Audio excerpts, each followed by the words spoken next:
कांग्रेस के भूतपूर्व और एक बड़े नेता प्रमोद कृष्ण ने सोशल मीडिया साइट एक्स पर राहुल गांधी और मल्लिकार्जुन खड़गे को टैग करते हुए लिखा, मैंने कहा था सनातन का श्राप ले डूबेगा। उन्होंने टैग किया और तंज किया कांग्रेस पर।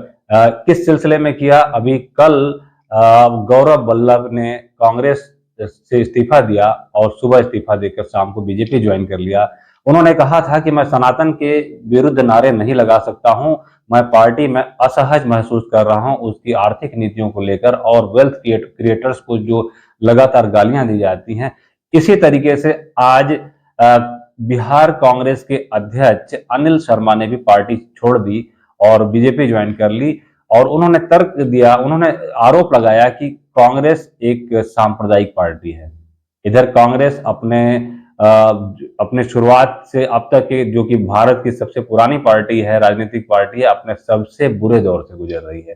बड़ी संख्या में राष्ट्रीय स्तर के नेता या तो निलंबन का सामना कर रहे हैं या इस्तीफा देकर बीजेपी में चले जा रहे हैं। ये बड़े दिग्गज नेताओं का ये हाल है। और इसके अतिरिक्त जो जिला इकाइयों की, जो कांग्रेस के जो जिला अध्यक्ष हैं और अन्य जिलों में जो यूनिट है उनकी, वह तो धड़ल्ले से या तो टूट रही है या बीजेपी ज्वाइन कर रही है। तो यह दशा चल रही है कांग्रेस की। और कांग्रेस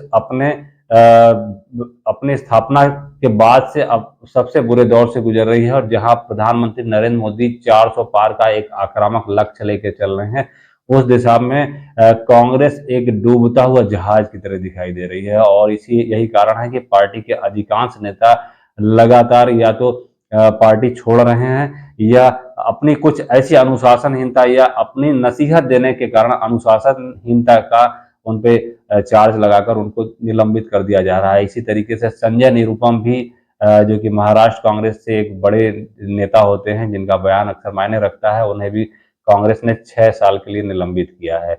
और लगातार इसी तरीके की कांग्रेस से संबंधित खबरें आ रही हैं। कांग्रेस की उत्तर प्रदेश की स्थिति यह है कि जो सबसे बड़ा चेहरा कांग्रेस का, जिसे कांग्रेस समझती है, बाकी दल तो ऐसा नहीं समझते, राहुल गांधी स्वयं अपनी एक परंपरागत सीट जो कि दशकों से उनकी परिवार के हवाले हुआ करती थी, अमेठी से पिछले बार हार गए थे, और रायबरेली से जीत कैसे सुनिश्चित होती है और कैसे उनकी प्रतिष्ठा बची हुई है और लगातार प्रतिष्ठा दांव पर लगी रहती है। रायबरेली से फिलहाल सोनिया गांधी लगातार वहां से सांसद हुआ करती थी। इस बार वहां से वह उम्मीदवार भी नहीं होंगी और प्रयास लगाए जा रहे हैं कि प्रियंका गांधी वहां से उम्मीदवार होंगी।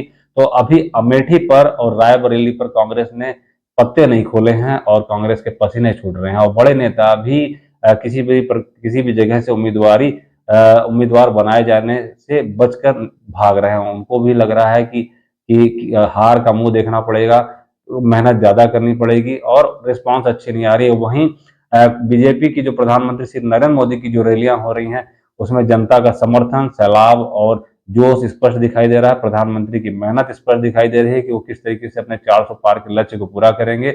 और बड़ी संख्या में अन्य पार्टियों से भी लोगों का जो झुकाव है वो बीजेपी की तरफ दिखाई दे रहा है। तो कांग्रेस की स्थिति आप समझ सकते हैं। कांग्रेस के एक भूतपूर्व मुख्यमंत्री महाराष्ट्र हुआ करते थे, अशोक चौहान, उन्होंने तो कांग्रेस छोड़कर बीजेपी ज्वाइन की और उन्होंने कहा कि ये इस समय देश में mood off the nation Modi के पक्ष में है। तो यह स्थिति है। आरोप लगाया है प्रमोद कृष्णन ने, जो कि अक्सर कांग्रेस की तरफ से बीजेपी के लिए प्रवक्ता के रूप में भेजे जाते थे अलग अलग मीडिया चैनलों पर और प्लेटफॉर्म पे।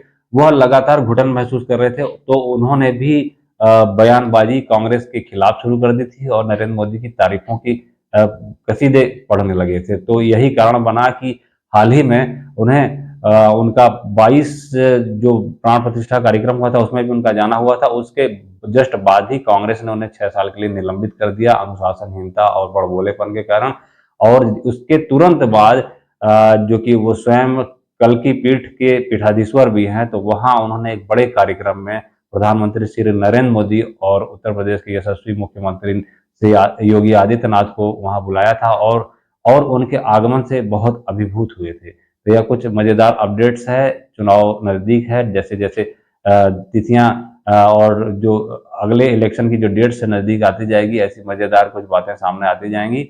और हमारे द्वारा हमारे यूट्यूब चैनल पर ऐसे कुछ अपडेट्स आते रहेंगे। फिर आता हूँ कुछ इसी तरीके के अपडेट्स के साथ। तब तक के लिए धन्यवाद, नमस्कार, वंदे मातरम।